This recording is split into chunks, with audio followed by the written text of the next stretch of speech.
Hey guys, you're watching Boogie Plays Games, or sometimes Boogie Plays Games, and today I want to give you my final thoughts on Overwatch. Now, to say these are my final thoughts is kind of a lie because I'm certainly not done with this game. I certainly do not think I'll be done with this game anytime soon. I guess I played about 25 hours since launch, and then I played probably 70 hours in beta, and I just don't plan to stop. For some reason, this game is exactly my kind of game. I'm not sure exactly what it is. I don't know if it's the fact that it's a very unique shooter and something that feels very different than modern shooters, or maybe it's the fact that it does have kind of an old school feel. I don't know if it's the character design, the level design, the way that it plays, how smooth it is. Or maybe it's just all of those things combined, but I feel really impressed with this game, and I feel really compelled to play it. Now, that's not to say that the game is perfect. I think it is pretty far from perfect. There are a lot of things that could have been improved upon launch and things that could be improved going forward. I do trust Blizzard to fix those things, and that's why I want to talk about the handful of downsides I feel about this game. Now, first off, I'll point out something that I think a lot of people have pointed out. There is no single player for this game.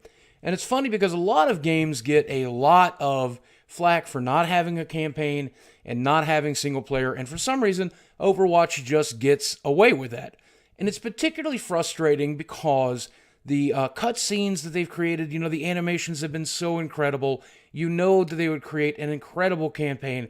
They'd be super fun. They could be built around specific characters and use their powers in interesting and special ways, and it could tell a very interesting story. A story that, even with those animations, I feel just isn't there. In tonight's stream, somebody asked, Boogie, why are the Overwatch characters fighting even though all the advertisements show them as trying to save the world? I don't know. I don't really fully understand the lore. I know that it's out there, but it's pretty deep, and you got to look for it. I think it would be a lot better if they created a single player campaign so that the majority of people would get to experience that and understand the world a little better. And secondly, there's just not enough game modes. I feel like this game needs more game modes. And right now, you can practice against the AI and do all of that stuff. You have your basic queue, and in that basic queue, you have a King of the Hill, capturing two different territories, either attacking it or defending it. Help escort the objective or unlock the objective and then escort it, and that's it. You also have a new brawl every week, and the brawls that I saw in beta are fantastic. I loved how they rotated almost daily in the beta. I wish they rotated daily here as well, but instead they're doing it once a week. That's fine. I understand that. It works fine for Hearthstone. It'll work fine here. But I wish that there was more stuff to do. The developers have said that they don't think deathmatch would work very well, and I think after seeing how the team composition is so important, I think probably I agree, even though I would like to see that as a brawl. I don't see that as a ranked game mode or even a casual one. But I do think that capturing multiple territories in a way that splits up the team might be interesting. I think capture the flag, even though they feel it wouldn't work. I think if you nerfed people's abilities once they had the flag and resulted them to just maybe their basic weapons, Tracer couldn't jump forward, people couldn't fly, I think that would be a possibility. But again, I understand why that's not there, but I just wish that they could come up with their own game modes. They're clearly brilliant designers. I think it would be great if they came up with some stuff we've never seen before, or at least use more of the stuff that we have seen before. And this is another case of those examples where games have just been literally slaughtered and torn apart because they didn't have enough game modes. For whatever reason, Overwatch gets a pass here. And I think I know the reason. This is a brand new game. It's a brand new IP. It comes out of nowhere. Nobody had any real expectations for it. The game was hyped a little bit, but at the same time, you could actually see it getting played well into, a year ago. You had an idea of exactly what you were getting, exactly what you were buying. Nobody felt misled. Nobody felt like there was any bullshit. You always knew there wasn't going to be single player. You always knew there wasn't going to be a campaign. And you always knew what game modes were there because they were very frank and honest about it. And I think that's the thing. The people who would normally feel deceived by that kind of thing, if they didn't like it, they didn't buy the game. That at least they were informed, and I think that's the biggest difference. Regardless of that, though, I do still have a few minor nitpicky things. I feel like the maps in some places are pretty well designed, not so well designed in others. I think that there needs to be more characters, specifically more healers, certainly if they're going to introduce another character, and I believe that they will very soon and will continue to introduce more characters. I think that they need to introduce another healer because the game is lacking in healers, and I hope that they continue to come up with healers with very unique power sets and very unique things to do, because that's what really draws me to this game, how unique and bizarre each character really is. Of course, I think I would be remiss if I did not mention they did add microtransactions. And this is the same deal that we see so very often. We see them saying, we'll give away all of the characters and all of the future maps, all of the DLC in the future will be free in exchange for allowing whales to buy microtransactions.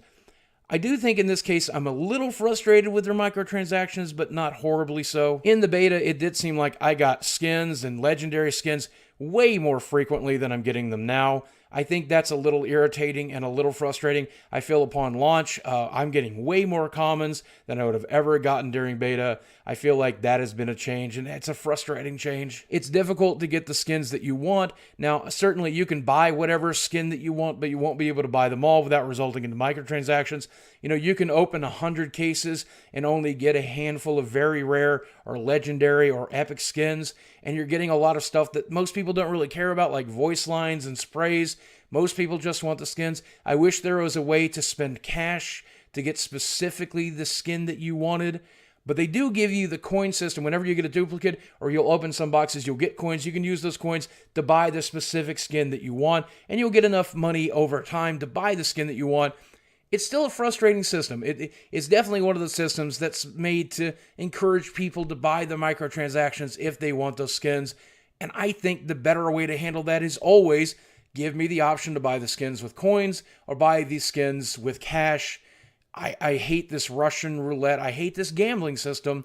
I know many people prefer it. I'm not one of them, but that's up to you. Regardless, I've only played the game about 20 hours since live, and I've got most of the skins that I want. I've got the coins to buy 3 more skins, so I'm not complaining. It is easy to access the content that I want, and I know that I'll get it all over time. So if that is the result of me getting all the free DLC I want, all the free characters I want, and the free maps that I want, then that's great. If they do not hold to that, if that does not turn out to be true, if we do have a paid-for expansion a year into the game, that'll be a little bit irritating.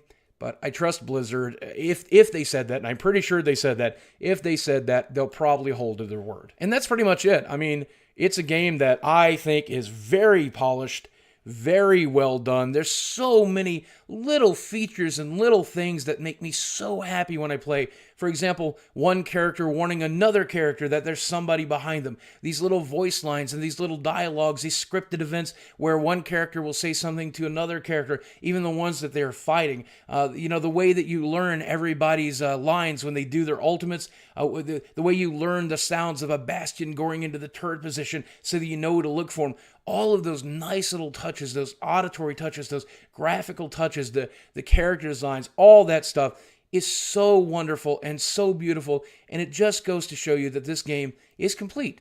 It's a complete game. It's very, very good, and I think they deserve to be rewarded for that. Because so many first-person shooters, so many of these arena brawlers, they come out incomplete, they come out unfun, they come out unpolished, they come out with unfair DLC practices, and they're just not that fun to play. This game does none of that. It gets all of that right, and I think that just deserves to be celebrated. Now, I hear a lot of people saying, well, Overwatch will be dead in 2 years.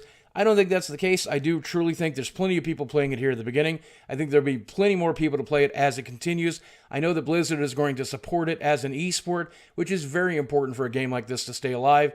And I think if they continue to add characters and they continue to add maps, this game will continue to do very well. Xbox One, PlayStation 4, and especially PC, I see this game dominating on PC. And many people said, this game is not Overwatch, it's overhyped. Many people said, I don't get it, I don't like it, it's not interesting to me.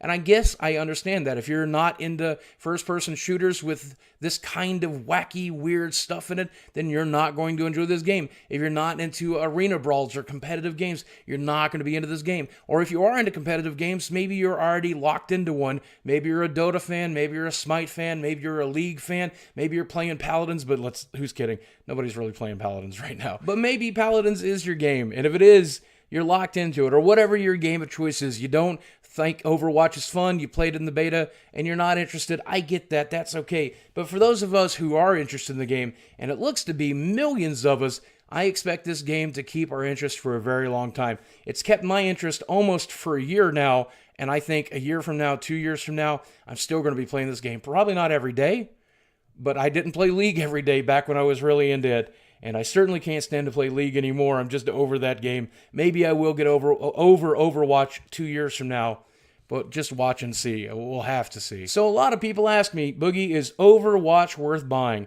And I think for $40 on PC, instead of the $60 version where you get those additional skins, I think for $40 it's a steal. You're getting a lot of good game and a lot of content for that $40. If you like this kind of game, I definitely think you should look at a lot of the gameplay, watch it being streamed on Twitch, watch your favorite YouTuber play it, and then based on that, determine if that's something you want to do over and over and over again. Because the game is definitely repetitious.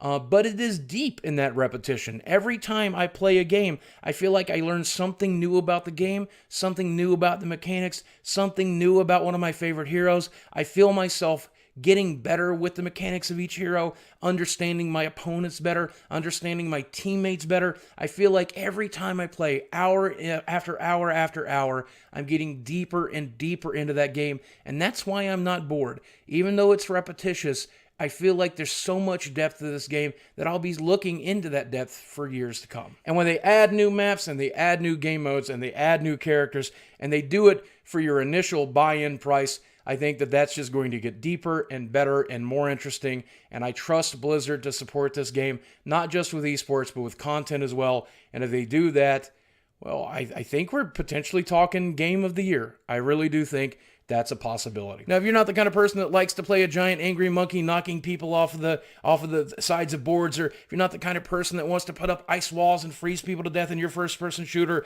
you're a more traditional player and you're like your Call of Duties and you like your Battlefields, that's okay. This game may not be for you. But if you are interested in this gameplay and you want to do something weird and unique in the genre again, then this is the game to do it in. I don't really give games a score. I think that everyone should play Overwatch at some point. I think that you'll really be glad that you did. I think many of you played it in the beta and discovered it wasn't for you, but you probably appreciate the game on some level. But let's try to give it a score. I'm going to give this game banana out of Winston. And parents, please be careful not to let your children fall into the pit near Winston, or else someone will have to assassinate Winston. That joke won't make very much sense years from now, but whatever, fuck it. All right, guys, as always, thanks for watching. I will speak with you again very soon. And do me a favor, check out my Twitch, where I've been streaming Overwatch every day since it came out, and probably will be doing so for quite some time more. If you want to get a good opinion of the game, check out my streams or my previous VODs. There's plenty of gameplay here on the channel. Guys, thanks for watching. I love you very much, and I'll speak with you again soon. Until then, let me ask you a question. Who watches the Overwatch?